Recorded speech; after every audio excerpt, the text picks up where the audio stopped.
కూరగాయలు ఉచితం, ఎలాంటి కండిషన్స్ లేవు. పెద్దపల్లిలో వ్యాపారులు కూరగాయలను ఉచితంగా పంచిపెట్టారు. అలాంటి పబ్లిసిటీ కోసం కూడా కాదు, హోల్సేల్ వ్యాపారులపై కోపంతో నిరసనగా కూరగాయలను ఉచితంగా పంచేశారు. అది కూడా 10 కిలోలో 20 కిలోలో కాదు, టన్నుల కొద్దీ కూరగాయల్ని నయా పైసా తీసుకోకుండా ఇచ్చేశారు.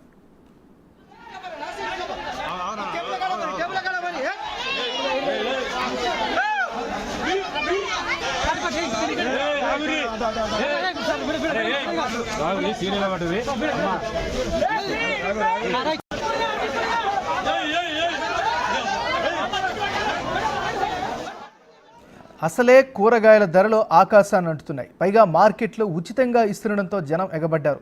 పెద్దపల్లిలో ఇదో హాట్ టాపిక్గా మారింది. వచ్చిన వారికి వచ్చినట్లు, అడిగిన వారికి అడిగినట్లు కూరగాయలను వ్యాపారులు ఉచితంగా ఇచ్చేశారు. ఈ విషయం టౌన్ మొత్తం పాకింది. మార్కెట్కు జనం పెద్ద సంఖ్యలో వచ్చారు. సంచులుగా కూరగాయలను ఉచితంగా తీసుకెళ్లారు.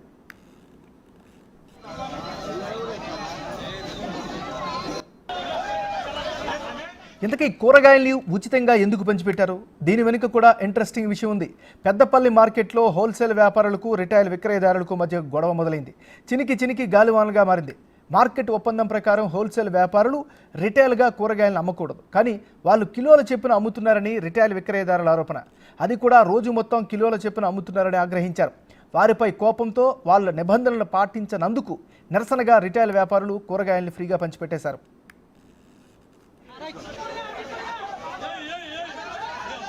ఇదండి సంగతి. పెద్దపల్లిలో హోల్సేల్, రిటైల్ వ్యాపారుల మధ్య గొడవ. స్థానికులకు 2-3 రోజులకి సరిపడా కూరగాయల్ని ఉచితంగా అందాయి. ప్రెసిడెంట్ నేను షకీల్. మాకు ఇబ్బంది ఏమున్నది, వాళ్ళు కిలో 2 కిలోలు అమ్మద్దు, దాని వలన మాకు బాగా ఇబ్బంది ఉన్నది. వాళ్ళు కిలో 2 కిలోలు అమ్ముతారు, దాని వలన మాకు అదే రేట్ ఇస్తారు, చిల్లర కూడా అదే రేట్ అమ్ముతారు. దాని వలన మేము నిన్నటి నుంచి బంద్ చేసి ఉన్నాం. ఉన్న కూరగాయలు మొత్తం ఫ్రీలా పంచుతాను. ఎప్పటి వరకు మనకు అనుకూలం మొత్తం మరి పరిష్కారం కాదో అప్పటి వరకు మేము ఇట్లనే పంచుకుంటూ ఉంటాం. వాళ్ళు ఓకే అనే వరకు మేము బంద్ చేస్తాం. వాళ్ళు 2-6 దుకాణాలు ఉన్నారు, వాళ్ళు చిల్లర అమ్ముతారు.